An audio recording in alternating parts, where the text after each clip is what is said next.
Welcome back. Karachi में टूटी फूटी सड़कों ने अवाम को जहनी मरीज बना दिया है। हादसा आम हो गए, गड़ों ने गाड़ियों के पंचर ढीले कर दिए।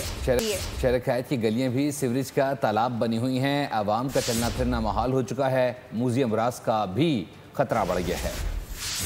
शहर कायद लवारिस शहर बन गया। शहर की बेशतर सड़कें खंडरात का मंजर पेश करने लगी। टूटी फूटी सड़कों पर सफर करके अवाम सहनी अजियत और जिस्मानी तकालीफ से दो चार होने लगे। तबाहाल सड़कों की वजह से कराची में हादसात भी आम हो गए। गढ़ों ने गाड़ियों की भी तबाही फिर दी। रिक्शे वालों और दीगर गाड़ियों से रोजे कमाने वालों के अखराजात में बेपनाह इजाफा हो गया। गाड़ी चला के जो गुजारा करते हैं पिक एंड ड्रॉप, आए दिन कुछ ना कुछ नुकसान हो रहा है। इतने रोड खराब है, खुदाला यार अब तो करो। पानी लगता है, सारे यूनिफॉर्म गंदे हो जाते हैं।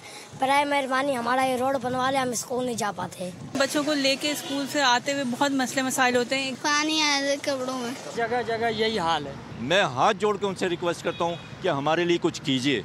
पूरा गाड़ी सब काम दुरुस्त न हो सका। कराची में 150 से ज्यादा मकामात पर सीवरेज लाइनें धंस गयीं। निकासी आब का निज़ाम बुरी तरह मुतासिर हुआ है।